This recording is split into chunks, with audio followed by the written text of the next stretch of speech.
The old Haven courthouse stood like a ghost from the past. Its stone walls had seen years of pain, power, and punishment. Some people got justice here. Others didn't. This morning was cold.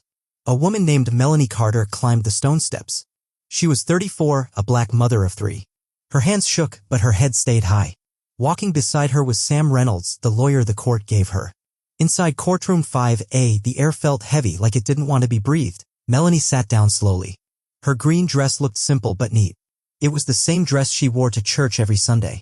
Her deep brown eyes were tired from weeks in jail. But still, they held something strong, a hope. The charges? A tiny bottle of heart pills. No label, found during a random traffic stop. The pills were for her sick mom. She had explained that many times. No one listened. At exactly 9 a.m., Judge Thomas Caldwell walked in.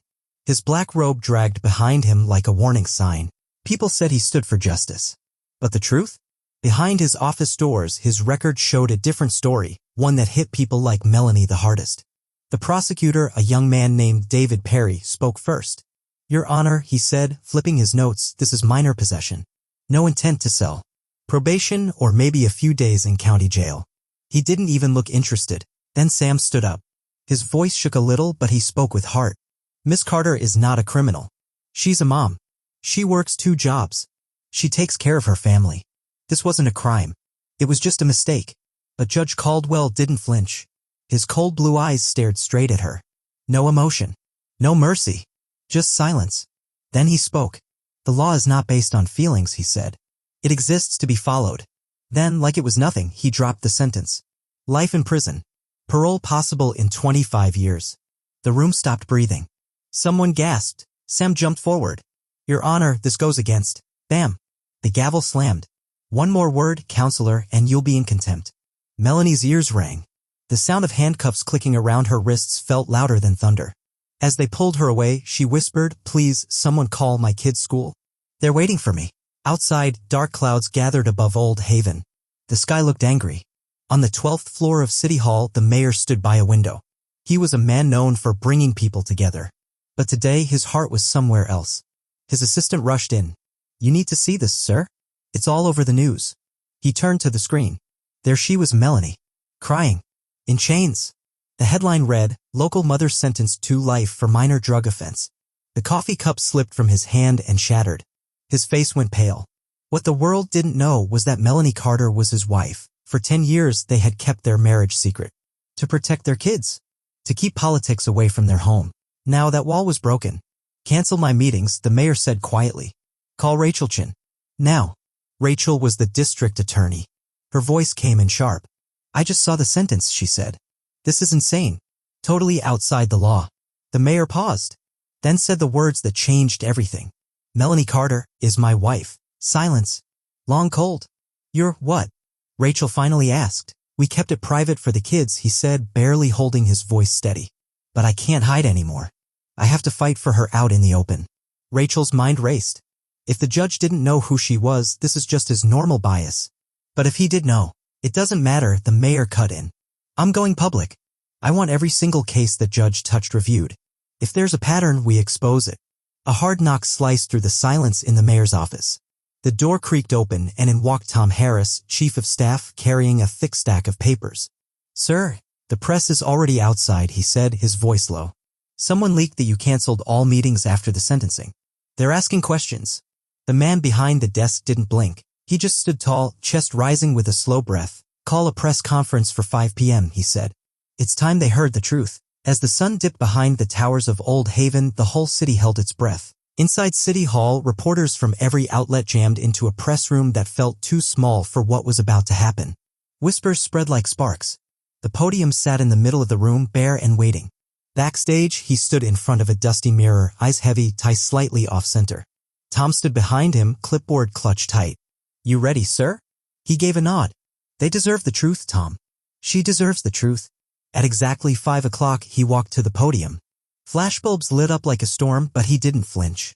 His voice came out steady, but thick with feeling. "Good evening," he began. "Today I speak not just as your mayor, but as a husband.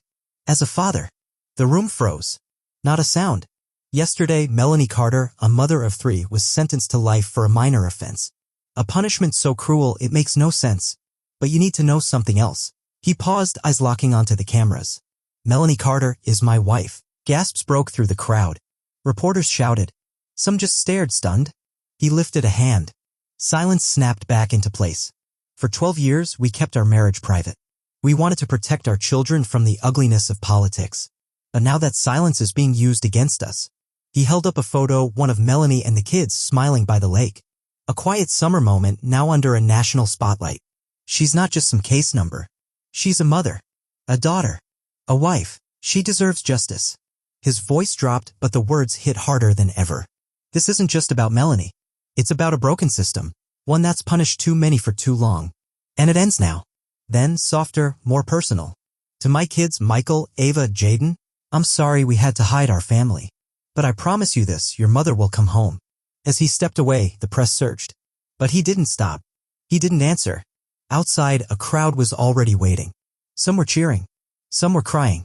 The moment was everywhere, every screen, every network, every household. Across town, on the third floor of the courthouse, District Attorney Rachel Chin stared at a desk buried in case files. Sticky notes covered every corner. Patterns. Names. Years of silence. Her assistant rushed in, papers shaking in his hand. You won't believe this, he said. Caldwell's sentencing over the past decade, it's not just bias. It's a full-blown pattern. Black and Hispanic defendants got double, sometimes triple the time. Rachel flipped through the files, her eyes narrowing. How did no one see this? They saw it, he said, voice bitter. They were just too scared to say anything. Her phone buzzed. Anthony. It's done, he said. I went public. Good, she said. But brace yourself. They're coming for you now. I don't care, he replied. I care about Melanie. I care about fixing this mess. Rachel didn't miss a beat. Then we're on the same side. I'm taking this straight to the Judicial Review Board. Caldwell thought he could hide behind that robe. She looked out the window. Dark clouds rolled over the courthouse. The real storm was just beginning. The next morning, Old Haven Courthouse Square didn't look like itself. Thousands had gathered, signs in hand, voices rising. Justice for Melanie. No more bias. Equal justice for all. At the front stood Reverend Mark Ellis, a voice of truth in the city. He raised a megaphone, his voice echoing like thunder. Today we stand not as black or white, rich or poor, but as one. Beside him stood a boy, shaking slightly, clutching a photo of his mother. He stepped to the mic. His voice was small but steady. My mom isn't a criminal. She's the one who tucks us in at night, who works 2 jobs to feed us. She didn't deserve this. And none of us deserve a system that punishes people just because of their skin. The crowd didn't just cheer, they roared. Shops shut their doors, not because of fear, but because they stood with her. A little diner taped up a handwritten note, closed until justice is served. Nurses from St. Mary's showed up still in their scrubs, holding signs like soldiers in a quiet war. People from every background, young, old, black, white, walked together through the streets. Online, it exploded. Hashtags like #JusticeForHer and #BiasInCourt took over the feed. Celebrities spoke out. Even the news couldn't look away. Cameras captured every face, every step, every tear. But far from the noise, in a dim office, one man sat alone. Judge Caldwell. Shoulders low, hands shaking, eyes stuck to the headlines. Disgraced judge sentences mayor's wife. Bias in Old Haven courts. His name wasn't just in the news, it was everywhere. His phone buzzed nonstop, but nobody was checking in. Friends? Gone. Colleagues? Silent. Even family stopped answering. He reached for the bottle again. Another glass of whiskey. His grip was clumsy, like he couldn't hold onto anything anymore. And he knew why. The board was already moving. An emergency hearing. Every ruling he'd made in the last 15 years? Under review. He knew what they'd find. The stats didn't lie, black and brown faces, longer sentences, harsher punishments covered in fancy legal words. But the truth was no longer hiding. Behind cold steel bars in St. Mary's County Jail, she sat. On a narrow cot, clutching a letter that made her hands tremble. It was from her son. Mom, Dad told everyone about us. People are fighting. They believe you. We're bringing you home. For weeks, she felt forgotten. But now, she could finally feel it. Hope, warm and fragile, seeped into the cracks of her gray little cell. Outside, the clouds above Old Haven started to shift, and down the road, the Virginia Appeals Court rose like a silent giant. Morning light brushed its marble face as people packed into courtroom 4B. Activists, reporters, lawyers, and neighbors all squeezed onto the wooden benches, waiting. This wasn't just about one woman anymore, it was about every unfair sentence, every blind eye, every lie dressed as law. At the front, the man they called the best civil rights lawyer in the country sat calm and sharp in his suit. Right next to him, the district attorney flipped through her files, stats, reports, years of receipts. She came ready. In the gallery, the mayor sat with his kids, their tired eyes watching, hoping. They had become the face of something bigger than themselves. Then the judges entered. All three. One step and the room froze. "This court is now in session," said the lead judge. Her voice was clear and cold. "We're here to review the case of the state versus Melanie Carter and allegations of judicial misconduct by Judge Thomas Caldwell." Silence. Not a sound. Then the lawyer stood up. "Your Honors," he began. "We aren't just here for one mother. We're here because our courts have been poisoned. For years." He clicked a remote. A screen lit up. Charts. Graphs. Cold numbers that told a hot truth. Over 2,000 cases. Black and Hispanic people got 3, sometimes 4 times the sentence compared to white folks with the exact same charges. The air tightened. People gasped. Some whispered. "These aren't just stats," he said. "These are lives. Families. Stolen time." Then the district attorney stepped in. Her voice was sharp, her folder thick. "We found his notes. Letters. Emails. He wasn't just unfair. He was biased deeply. And he hid it behind courtroom rules." Then came the worst part. Security footage played on the screen. 2 clips. Side by side. In one, a white man with drug charges laughs with the judge. He walks free. In the other, a black woman with the same charge stands trembling. The judge barely looks at her. Boom, harsh sentence. Same case. Totally different outcomes. The courtroom shifted like the ground moved. And the judge? He just sat there, pale, sweating, trapped by the truth. During a short break, they brought her in. She walked slowly, but she didn't break. Her dress was plain. Her hands shook a little, but she stood tall. Her kids sat up front, eyes locked on her like they were holding her up from across the room. Then she spoke. "I'm not here to beg," she said, voice soft but strong. "I'm here because my kids need me. And I need them. The pills weren't drugs. They were my mother's. I messed up, I should have used the right bottle. But should that mean losing my life? Losing my family?" Her words hit hard. Not loud. But they didn't need to be. They cut through the room like glass. The boy sat still, his eyes locked on his mother. Her voice echoed through the courtroom, clear and strong. Even the toughest reporters wiped their eyes. "I believe in fairness. I believe in justice. And I believe this courtroom should be a place where those values live, not where they come to die." She stepped down. No one moved. Silence wrapped around the room like a heavy coat. Outside, the crowd had exploded. Not into chaos, but into unity. Thousands stood shoulder to shoulder. They held signs. Justice for Melanie. End judicial bias. No more Judge Caldwell. Shops had closed in support. Teachers, nurses, union workers, all standing together. At the center, Reverend Ellis lifted a megaphone. His voice rose. Not angry, but full of something stronger.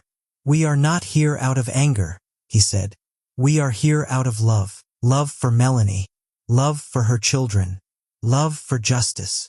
Nearby, news vans streamed everything live. Hashtags lit up across the country. People with power were speaking up. The movement was too loud to ignore. Back inside, the lawyer Rachel stood. Her tone didn't shake. She was done playing nice. The law wasn't used to protect. It was used to hurt. Melanie isn't alone. She's one of hundreds hurt by this judge. Then came her husband. He stood tall, but the weight in the room pressed down like a storm cloud. This isn't just about one woman. This is about every person who's ever stood here and been judged by their skin, not their truth. Today, you have the chance to fix that for everyone. The judges left the room. What followed was silence. Not peace. Just waiting. Hours crawled by. Then finally, they returned. Judge Rodriguez stood. Her voice didn't rise. It didn't have to. "This court finds Melanie Carter's sentence unfair, biased, and wrong. We vacate it now. She is to be released immediately." The room exploded. Her kids ran into her arms. Tears. Laughter. Hugging like they'd never let go again. The mayor grabbed his wife tight, whispering words no mic could catch. You're coming home. But it wasn't over. The judge raised her voice again. This court recommends Judge Caldwell be investigated. Suspended. Effective now. The man slumped in his chair. His robe suddenly looked too heavy. Too empty. Outside, the noise became celebration. Church bells rang. Car horns sang. People hugged like a war had ended. Melanie walked out holding her children's hands. Her husband by her side. Cameras flashed. Reporters rushed. She spoke. This isn't just my win. This is a win for every mom, every dad, every kid who deserves fairness. But this fight isn't done. Justice isn't a moment. It's a movement. The sun dipped low behind the courthouse. Gold spilled across the steps like a quiet promise. And for once, justice didn't just knock on the door, it walked right through it.